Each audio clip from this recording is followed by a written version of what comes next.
The Atlas 6. Libby. So, Ezra said, how's it going? Oh, Libby said, fine. Fine? Ezra gave a little groan, half charmed, half doubtful, accompanied by an eye roll she could hear through the phone. Come on, Libs. I just went on for 10 minutes about my supervisor's affinity for onion bagels. I think you can probably come up with something to tell me about your new job. Well, magnificent, she thought she'd escaped any necessity for confession, given her dutiful half listening to said story about supervisor and bagels, along with the likelihood that she could slip casually into phone text. But evidently not. It was just that what she needed, really, to have to tell someone who would want to know everything and absolutely nothing she was allowed to explain. It's a fellowship, Libby began, chewing in the inside of her cheek. We do, fellowship things, research. There, that was one way to put it, and boring one. Ideally inviting no further questions. What are you researching? Alas.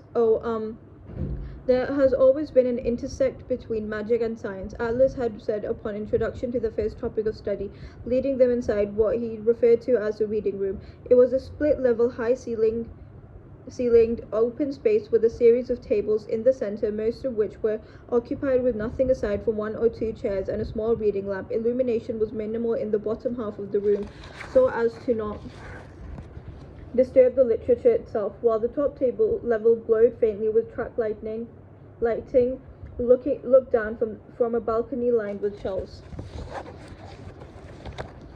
At the moment they entered, a middle-aged man had glanced down from above, observing their entry and nodding to Atlas. Atlas in return gave the visitor a courteous wave. Bom dia, Senhor Oliveira, Atlas offered in a greeting, startling Libby slightly with the reference to something she was fairly certain was currently the chairman of the Median Office, Cesar Brazil. In any case, Atlas continued totally unchanged. Much of what exists in the Society's archives draws no separation between magic and science. That distinction is more often made in later centuries, particularly pre-Enlightenment and post-Protestant Reformation. The scientific reflections of antiquity, such as the many works of Democritus we have in the archives. Here Raina suddenly came alive, for her usual half-comatose look of wanting to be elsewhere. Unsurprising that she would be interested. Democritus wrote dozens of texts on ancient atomism, nearly all of which would have been classified throughout Raina's classics education as missing. Indicate that most studies on nature and of nature itself, of life itself, do not suggest any preclusion of magic. Indeed, even some medieval studies of heaven and the cosmos suggest both scientific and magical study. Take, for example, Paradiso by Dante, which manages an artistically interpreted but not inaccurate understanding of the earth and its atmosphere. The mystique of Dante's heaven may be attributed to both scientific and magical forces. Most of the lessons, if he could call them that, were Socratic discussions that took place in one of the outrageously stuffy drawing rooms, various places redeemed only by the presence of the countless first edition texts. Any additional books, anything referenced during the day's discussion, for example, were easily summoned from the archives. In fact, they were so easily available that a handwritten copy of Heisenberg's notes once appeared beside Libby on the table even before she had spoken her curiosity aloud. Interestingly, Atlas said, Heisenberg's uncertainty principle is based in large part on a major misconception. Perhaps you might have heard that on the evening he first began his calculations, Werner Heisenberg had been watching a man a little ways from him who seemed to appear beneath a lamp, then disappear into the night, and appear from another pool of light, so on and so forth. Naturally, Heisenberg's estimation was that the man was not actually disappearing and reappearing, but simply becoming visible and invisible due to light sources. Thus, if Heisenberg could reconstruct the man's trajectory by its interaction with other things, the same could be done for electrons, which is the tenet of physics that has been proven time and time again.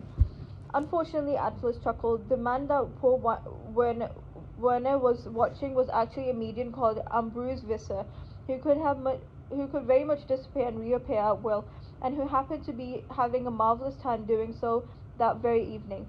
Post-death, Ambrose came to lead the Poltergeist Society at that very park in Copenhagen, and today he is deeply revered for his contribution to our understanding of atomic spectra. Lib, Ezra asked, startling Libby back to the phone call. Still there? Yes, sorry, she said, blinking. What was the question? He gave a low laugh, the sound of it muffled into the receiver. He must have been in bed, turning onto his side to prop his phone against his ear. What are you working on at the moment? Oh, ecological conversation in a sense. That was sort of true.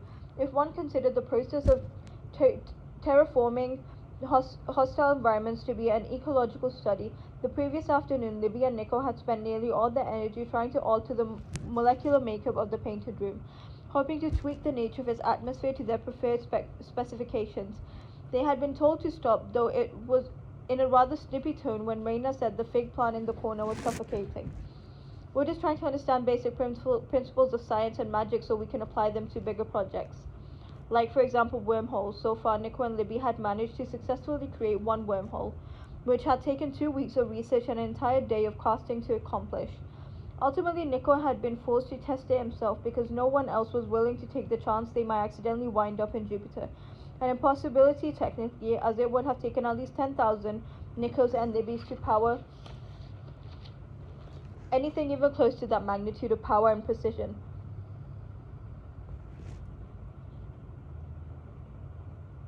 But still, Tristan in particular had looked as if he'd rather eat his own foot than test it out. In the end, it took Nico from the first floor corridor of the West Wing to the kitchen. In typical Nico fashion, he now used it on a regular basis. Well, it's understandable if it doesn't feel interesting yet, said Ezra. Most of the academia can feel fairly pointless while you're in the early research phase, and probably for quite a while after that, I imagine. That's true, Libby permitted hesitantly, not wanting to admit that the creation of a wormhole was actually not a pointless thing at all, even if it meant Nico was constantly and inconveniently disappearing and reappearing with snacks. As far as Libby knew, they were the first ones who had ever managed to do it, even on a micro level. If there were sufficient power sources in the future, if by any chance a medium was born somewhere with nuclear energy in their fingertips, then they could easily do the same thing in space, in space time, in fact. If any government agencies knew they had done it, they would easily get enough mediums together to bolster a magical space program. She had wanted to call NASA at the moment they managed it. Only then she remembered it would ultimately be controlled by a politician, any politician somewhere, or at least a whole flock of them, some which would inevitably be less competent than others. And as Atlas often said, most forms of knowledge were better reserved until they were certain such revelations wouldn't be abused. Even if Libby could manage to successfully terraform Mars, there was no guarantee it wouldn't bring about a second globe age of imperialism, which would be disastrous and destructive. Better they kept it in the archives. Verona. What, Libby said, having been daydreaming about planetary exploration again. Sorry, I just wondered how things were going with Verona, Ezra said, sounding slightly more tense now than when he'd laughed at her inattention off before. She suppose Ezra would never not sound tense about Nico, and understandably so. She had a practice of bristling at the sound of his name, too. Is he being, himself? Oh, well.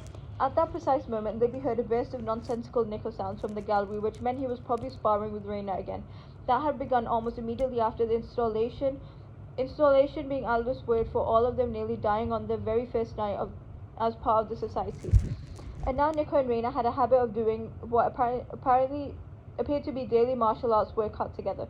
It was strange, obviously. It had all the hallmarks of Nico's pre-established habits and customs while manifesting in the new and disturbing way.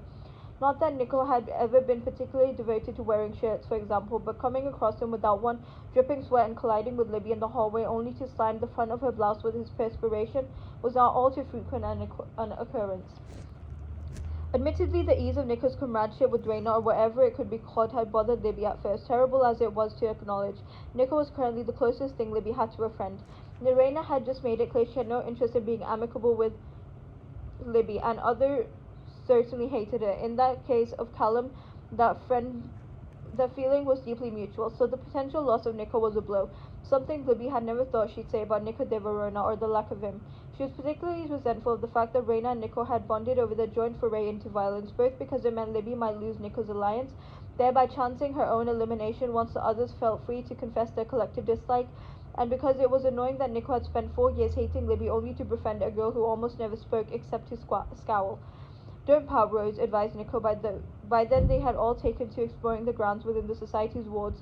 The house was surrounded by a lovely manicured lawn, a grove of trees, and some roses besides, which had been the first sight of Nico and Raina's communal venture into recreational pugilism.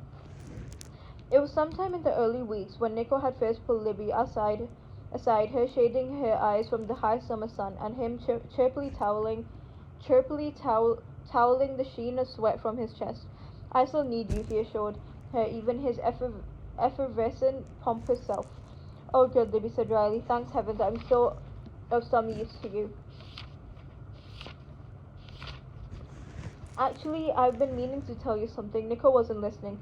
Having grown entirely too used to her sarcasm by now, he surprised her with a conspiratorial hand on her elbow, tugging her around the collection of rose bushes when she supposed counted as a garden to the English. I've noticed something about Raina. Verona, Libby said, if this is going to be gross. What? No, nothing like that. If anything I'd want to see was, well, never mind, he muttered, that's not relevant. The point is, trust me, you want me to get Raina on our side, he assured her, dropping his voice in a manner she supposed he found provocative. We need her, and I'm not even sure she understands that or why. Do you? Prompted Libby doubtfully. It wasn't as if Nico had ever been notorious for his talents of perception. For example, he had somehow managed to miss that Libby's best friend at NYUMA, Mira, had been sickeningly in love with him for the entirety of their schooling. Before and after he slept with her fuckboys honestly. I sorted it out by accident, Nico admitted, again dismissing Libby's loyal efforts to undermine his masculinity on Mira's behalf. So his skepticism isn't entirely the worst, but yes, I do. Raina is, he broke off, frowning. She's like a battery. Libby blinked. What?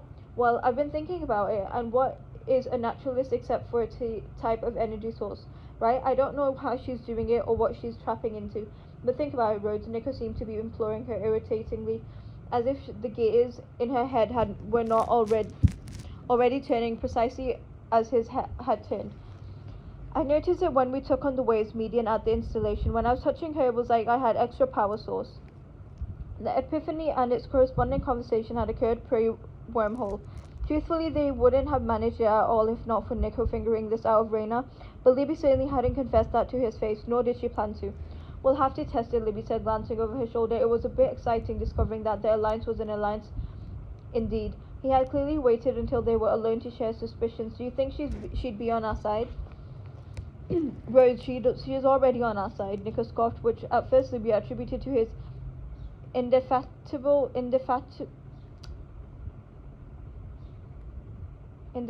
arrogance, but then thankfully he went on to support the allegation with actual evidence. We don't talk much, he clarified, gesturing to his recent bout of physical activity, but there's no question she definitely loathes Parissa, and she doesn't make a secret of not trusting Tristan or Callum. Nor should she, Libby murmured to herself. This appeared to have sparked some secondary tangential epiphany in Nico de Verona's manic web of thoughts. You were with Tristan that night, Nico observed aloud, holding up a water bottle and pouring some of it over his head, splashing Libby, which she did not appreciate. Before consuming what remained, how was he? Ah, yes, Tristan. A complete enigma, as far as she was concerned. He can do something strange, Libby admitted, brushing a droplet of water from her brow before it made her bangs all wonky. She was growing them out, which meant they were inconceivably annoying. Sorry. You know how he said he can see through illusions? I didn't realize that means he doesn't necessarily see them while they're being used. What? At all? No, not at all. He had to ask me what I thought the room looked like. Huh? Weird. Nico paused thoughtfully, chewing on the lip of his water bottle. Useful, you think? Very. Well, Libby amended after a moment's thought. It's a useful skill at least, though I'm not sure whether it qualifies as enough to keep him from being eliminated. Much as I hate to admit it, she sighed, an empath and a telepath could be much more helpful allies when we move out of the physical sciences. Better telepath than an empath, don't you think? If we had to choose, Nico said. You only say that because you like Parissa, Libby muttered under her breath, and Nico gave her an unforgivably broad smile. Can you blame me, Rhodes? Verona, honestly, no, of course you couldn't blame him. Parissa, hands down, the most beautiful girl Libby had ever seen in her life. Luckily, Libby was not a useless boy and did not focus on extraneous details.